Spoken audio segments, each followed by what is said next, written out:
This is your Jody's Corner news for Tuesday, June 21st, 2022. Let's get it. What's up? This is Method Man right here. Yes, I have a mask on because I care. Welcome to Jody's Corner.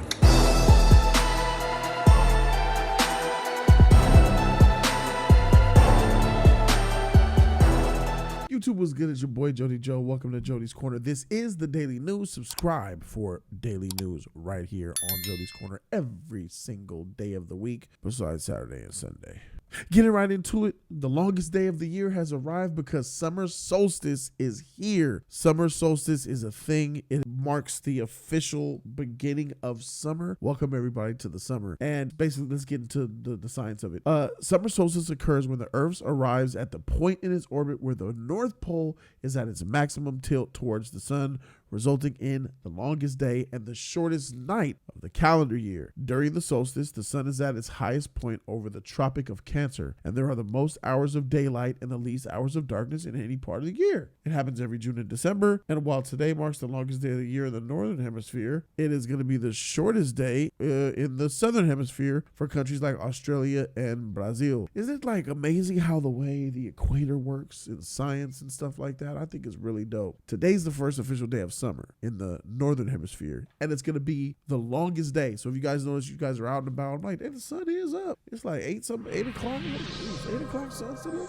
8:30, 8:45. Oh shoot, there's still some daylight out here. That's because it's the beginning of summer solstice. I hope you guys have a great summer. This is the first day of summer. I was born in the summer. I'm a summer baby. So shout out to June. Shout out to everybody who was born in the month of June. Shout out to y'all. I think it's just great, man, how it's amazing how science and the equator works, how weather and the patterns and all that is just different. Like summer here, below the equator, winter. Brazil, starting to get cold. Wild. It's crazy, but that's the rotations of the earth and orbits and science and all that shit. I think is great, man. In other news, Charlie Sheen and Denise Richards, who share two daughters, one 17-year-old Lola and an 18-year-old Sammy, are feuding over what to do with their daughter's desire and signing up for OnlyFans. Charlie Sheen is of the mindset where he doesn't think that his daughter should have an OnlyFans, and Denise Richards, who is a former prostitute and Playboy bunny, said that she feels that there's nothing wrong with it. Here is their daughter. Here's an image of their daughter. She's 18 years old. She's legally a grown woman to make her own decisions, but that does not free you from the ability of their parents to get all up in your business and tell you what you should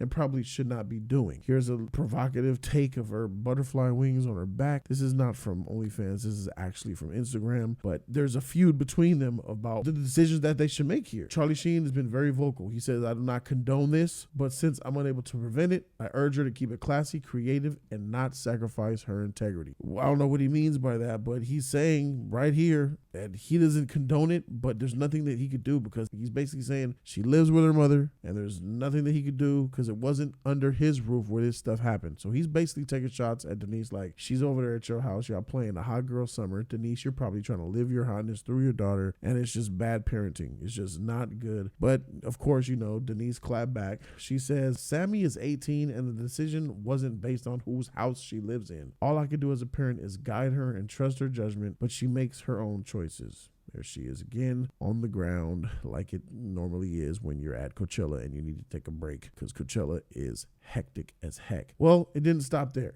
Charlie has been very vocal about his dismay for it, and after Denise said she could do what she wants, people came to her and they were upset about what she had to say. So she clapped back with this paragraph to all the haters. Lots of negative comments on my social this past week. I have to say I wish I had the confidence my 18-year-old daughter has, and I also can't be judgmental of her choices. I did wild things and Playboy. Quite frankly, her father shouldn't be either. And to be able to ignore the negativity at her age, it took me many years and I still sometimes struggle. But I'm in awe of her ability to be able to shut out the noise because it can destroy you. I recently learned about OnlyFans in the last few months. The judgment because women and men in the adult film industry are there. I imagine that they're on Instagram and Twitter as well. Is there really a difference posting a picture of yourself in a bikini on IG?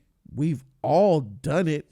Speak for yourself, Denise. What's weird about you is that you automatically believe that everybody has put bikini images on their Instagram, and that's not true, because some women actually have a certain level of self-respect for their bodies, that they shouldn't be flaunting their bodies on Instagram for the world to see. And the fact that you think everybody has done it just shows me how poisoned your mind is. She says, we've all done it, and because you get paid on OnlyFans, I'm pretty sure IG and Twitter and Facebook do quite well off of all of us. Is it so bad to control it and monetize it too? I'm sorry, but shoot, if I can get paid at my age to see me in a bikini, God bless you. Perhaps I should open my own account. Oh, and those of you who are so judgmental, it sounds like you already have a subscription to OnlyFans account. Haha, have a great weekend. She's salty as shit, bro. She's salty. You're mad. You're a bad parent. You're a ratchet, a prostitute, and a freaking member of Playboy. So you don't have cognitive reasoning. You are very much pro thought. You have a trash mentality. Charlie Sheen, who is not clean on any level out here, Mr. Tiger Blood, coke sniffer, but he's right here. I agree with Charlie. Like, listen, you got to be classy and you got to show some level of self-respect. And I don't think a freshly 18-year-old kid needs to be on OnlyFans, because let's keep it 1,000. It's not just about bikinis, Denise. Your daughter is about to be busting that thing wide open in a matter of a couple of months. Only about a couple of months gonna go by before people want to pay for that real action, and that clam is going to be shown to everybody across the world, and you're going to be partly responsible for it because you did nothing to try to stop it. Now, she's a grown. She can do what she wants, but that doesn't mean that you as her parent need to push her in that direction to make bad choices. Bad choices as in flaunting yourself on the internet naked for millions of people to see just for money. That's modern day prostitution, and it's gross. In other news, do you guys know about this right here? And I'm on that new vibration.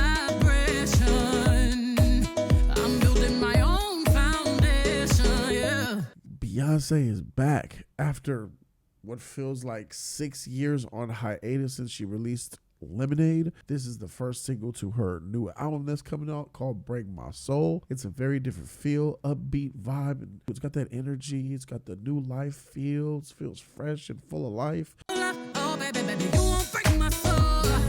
You won't break my soul. You won't break my soul. That's enough, because I ain't trying to get copyrighted. Shout out to Beyonce. Make sure y'all pick up that album. It drops in July. In other news, a legendary iconic landmark, ladies and gentlemen, in Hong Kong has a lot of films. This is a floating restaurant that's over 60 years old. A floating restaurant in Hong Kong, a legendary icon where the Queen of England has visited, and many other actors and directors, and has been in a lot of movies, like as you see, Godzilla. And that.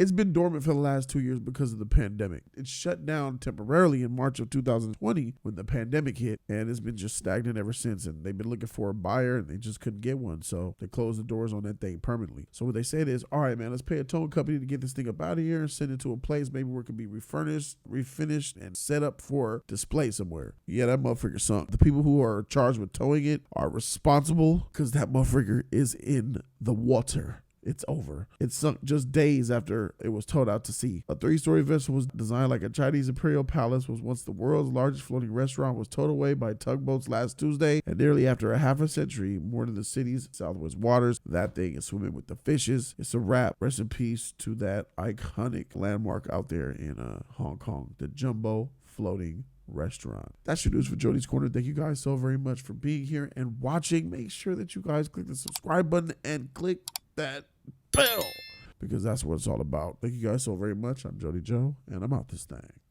Deuces.